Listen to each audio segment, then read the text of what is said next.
કે હમણાં deputy collector Shri આવે છે, જોઈએ છે આપણી વાત સાંભળે છે. આપણે એક જ વાત કીધી છે કે દર્શનાબેનની મુલાકાત જોઈએ છે આપણે, બરાબર? શાંતિથી વાત કરીએ કે આપણે શાંતિથી કરવાની છે. ગઈકાલે આપણે શાંતિથી બેઠા ને, એ જ રીતે આપણે શાંતિથી બેઠો. એ લોકો ઉશ્કેરાવે છે, ઉશ્કેરાવાનું કોઈ નથી. આપણને ઉશ્કેરાવે છે, કોઈ ઉશ્કેરાવાનું નથી. એમણે કશું અમે ઉશ્કેરતા નથી. ભલે નહીં આવે, જરૂર પડશે તો આપણે ભૂપેન્દ્રભાઈને પણ મળવા જઈશું. પણ શાંતિથી બેસો. અમે નહીં કહેતા, પણ તમારી માથે કેસ કરાવો તો મને બોલો.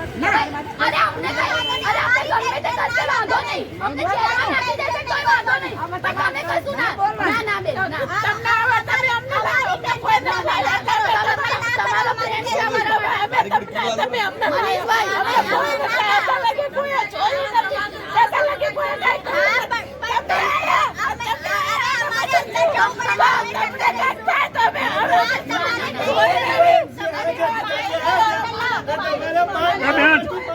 શાંતિ રાખો ને.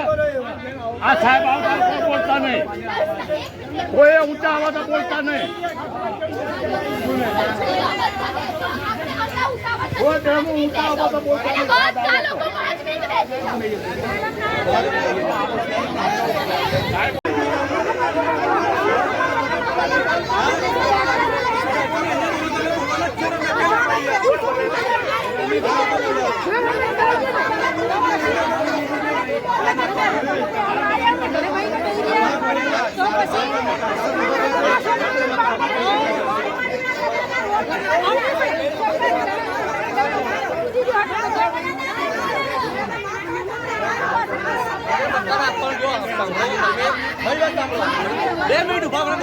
બોલી જાય તો તમારા મકાનનો સર્વે થાય છે. એટલા મકાન સરકારનો નિયમ જ છે કે મકાન આપવાના જ છે. જ્યાં મકાન પડે ત્યાં મકાન આપવાના જ છે. પણ શું પ્રોસેસમાં, સરકારી પ્રોસેસમાં નિયમ હોય, મંજૂરી લેવી પડે, પરમિશન લેવી પડે, બરાબર? બેન પ્રવાસમાં હોય, બેન અહીંયા બેન તમને ખોટી રીતે લાવવામાં આવ્યા. સારો જવાબ તો આપો બેન. તમારો પ્રશ્ન તમારો પ્રશ્ન જે છે ને, તમારો જે પ્રશ્ન એ અમારા વિસ્તાર બહારનો પ્રશ્ન છે, તમારો બીજા વિધાનસભાનો પ્રશ્ન, બરાબર? એટલે વિધાનસભાનો પ્રશ્ન તમારો આ સચિવાલય દ્વારા બેન દ્વારા ફોન થાય, ગાંધીનગર દ્વારા ફોન થાય તમારો.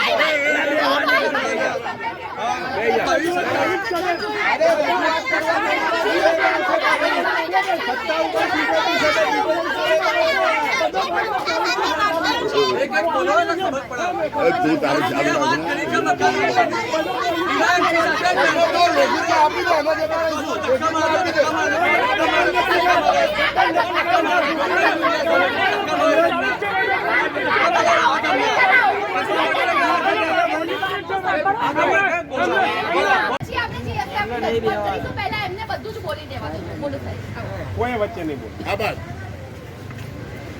હું ઉત્તર ઝોનનો ડેપ્યુટી કમિશનર છું. મોટાભાગના બહેનો મારી ઓફિસે આવેલા છે. બધા મને બેન બી ઓળખે છે અને ઘણા બધા મને જાણે છે, પરિચય. આપણે તમારા જે મકાનો, જે તળાવો પૈકીના સર્વે નંબરમાં જે મકાનો દૂર કર્યા હતા, એ મેં અગાઉ પણ મારી ઓફિસમાં કીધું હતું કે તમારા લોકોની નામની યાદી અમે વૈકલ્પિક વ્યવસ્થા માટે મોકલી દીધેલી છે. પ્રધાનમંત્રી આવાસ યોજના પાર્ટ 2માં મકાનો જ્યારે ત્યારે તમને તમારી યાદીનો સમાવેશ કરી લેવામાં આવ્યો છે.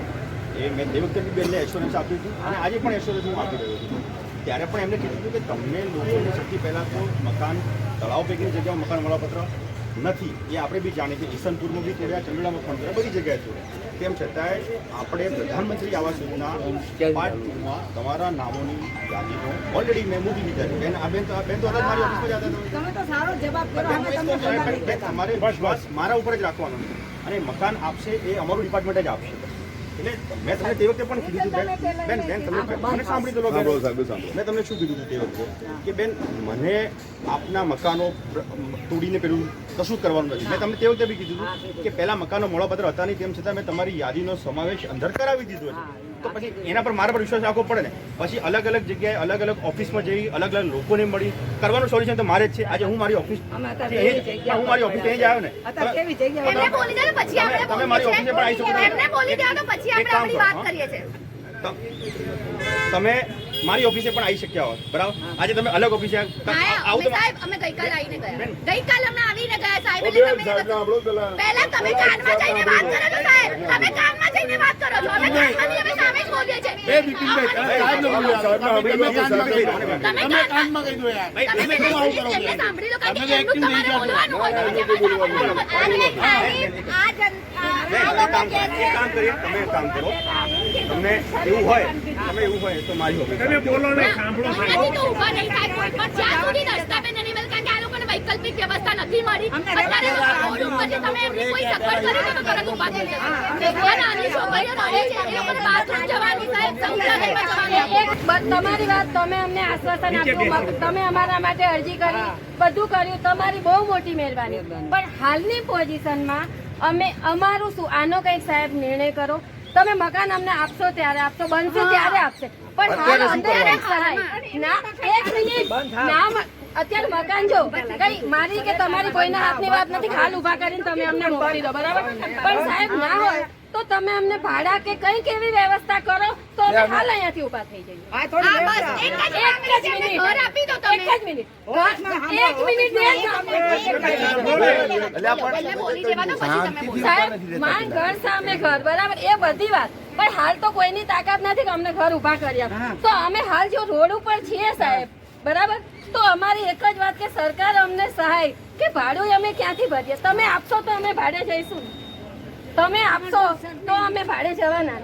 અત્યારે તમે અમારા એરિયામાં પહેલા આવ્યા છો, તમે અમારા અત્યારે અમારી સરકાર છો, અમારા ભગવાન છો, બરાબર? તમે પહેલા આવ્યા છો, અત્યારની પોઝિશન સાહેબ, ખાલી અમારી વાત એક જ છે, કાં તો તમે અમને ભાડા ચાલુ કરો તો અમે અત્યારે ઉભા રહીએ. બેસી જાઓ, બેસી જાઓ. મેં અગાઉ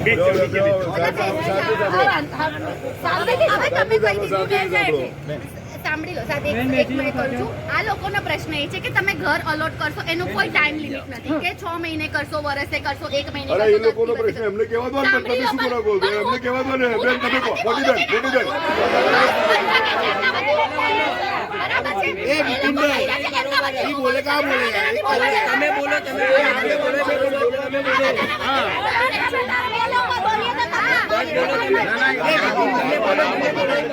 આ બાજુ હાલો, આ બાજુ.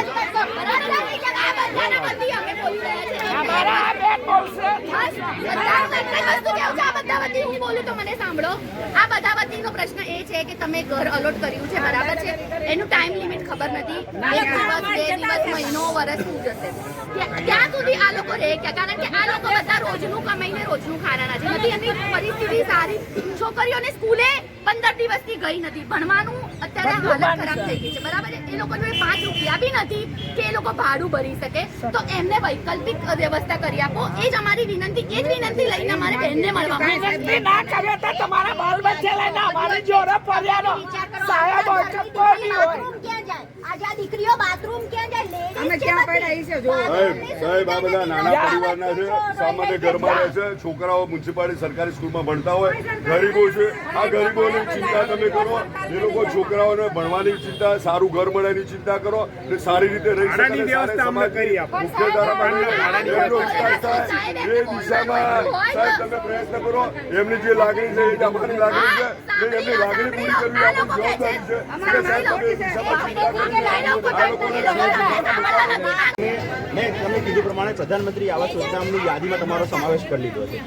આજે તમારી ભાડાનો એક પ્રશ્ન ઉપસ્થિત થયો છે, એ બાબતનો મને આજનો દિવસ આપો, હું તમને કાલે તમે મારી ઓફિસે આવી શકશો. બધા મારી ઓફિસે મને જ મળવાનું બેન, બીજા કોઈને નહીં મળવાનું બેન. તમે મને ઓળખો છો ને બેન, અને મારી ઓફિસે સંતોષકારક જવાબ મળે. બેન આજે તમે મને કીધું બેન 12:30 મને કીધું, બરાબર? તમે મને હવે મને 2 મિનિટ તમે હજી કીધું, હવે મને આજનો દિવસ તો આપો બેન, હું આ ચર્ચા કરી લઉં.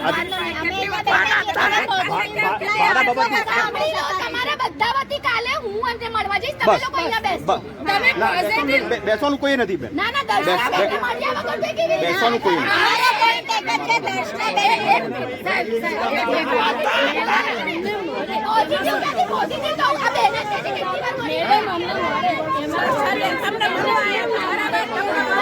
ઓફિસ આવી જાઓ ને, કામ બસ લોકો મારી ઓફિસ આવી જાઓ.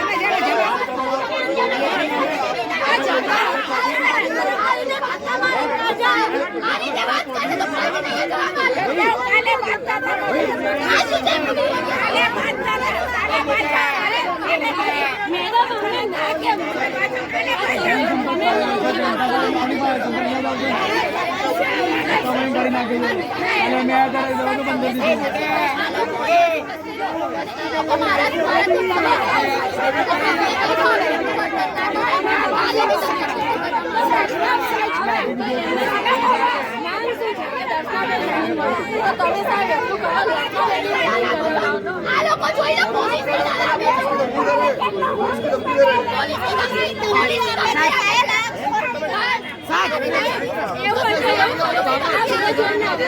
કોઈ વાત નથી કરી બેસો બધા નીચે